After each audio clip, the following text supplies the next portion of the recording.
नमस्कार, आपण पाहत आहात ABB मराठी. सत्य हीच आमची ओळख. पालघर पोलिसांकडून पश्चिम किनारपट्टीवरील 83 किलोमीटरच्या परिसरात 38 लँडिंग पॉइंटच्या ठिकाणी चोख पोलीस बंदोबस्त.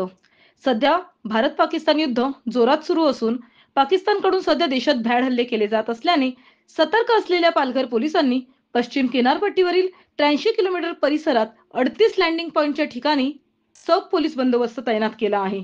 तसेच पश्चिम किनारपट्टीलगतच्या सर्व तपासणी नाक्यावर सध्या पोलिसांकडून येणाऱ्या जाणाऱ्या वाहनांची कसून तपासणी केली जात असून नागरिकांनी अफवांवर विश्वास ठेवू नये, तसेच समाज माध्यमाचा काळजीपूर्वक वापर करावा असे आवाहन पालघरचे पोलीस अधीक्षक बाळासाहेब पाटील यांनी पालघरच्या नागरिकांना केले आहे. तपासणी नाक्यांसह पालघरच्या पश्चिम किनारपट्टीवर असलेल्या हॉटेल आणि लॉजची देखील कसून तपासणी पालघर पोलिसांकडून सुरू करण्यात आली असून संशयित हालचाली दिसल्यास पालघर पोलिसांनी दिलेल्या 112 क्रमांकावर माहिती देऊन प्रशासनाला सहकार्य करण्याचे आवाहन बाळासाहेब पाटील यांनी केले आहे. सध्याच्या आपत्कालीन परिस्थितीमध्ये पालघर जिल्ह्यामध्ये असणाऱ्या 83 किलोमीटरच्या सागर किनाऱ्यावर जे लँडिंग पॉईंट्स आहेत त्या ठिकाणी साधारणतः 38 ठिकाणी पुरेसा बंदोबस्त चेकिंगसाठी देण्यात आलेला आहे. जे कोस्टल चेकपोस्ट आहे त्या ठिकाणी नाकाबंदी सध्या सुरू आहे. सर्व हॉटेल लॉजेस चेकिंगचं काम सध्या सुरू आहे.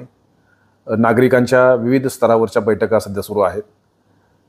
जे सागर रक्षक दल आहेत यांच्याबरोबरच्या बैठका सध्या सुरू झालेल्या आहेत. या पार्श्वभूमीवर वेगवेगळ्या डिफेन्स एस्टॅब्लिशमेंटच्या संदर्भात जी कोऑर्डिनेशन आहे ते कोऑर्डिनेशन आमच्या सुरू आहे. माझं पालघरमधील नागरिकांना एक आव्हान आहे की या बाबतीमध्ये कोणत्याही अफवा किंवा कोणत्याही रूमर्स ज्या असतील त्याच्यावर विश्वास ठेवू नये.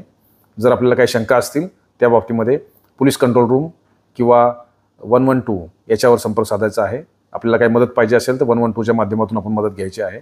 परंतु कुठल्याही अफवाला बळी न पडता किंवा कुठल्याही स्वरूपाच्या पेट्रोलिंग किंवा इतर वाहनांचे फोटो इतरत्र शेअर न करता सोशल मीडियाचा अतिशय सावधानपूर्वक वापर करणं अपेक्षित आहे. या दरम्यानच्या कालावधीमध्ये आवश्यकतेप्रमाणेच जे बीचवर किंवा इतर ठिकाणी कुठंही अवास्तव न फिरता त्या एरियामधल्या सिक्युरिटी एजन्सीला सहकार्य करणं अपेक्षित आहे. सत्य हीच आमची ओळख.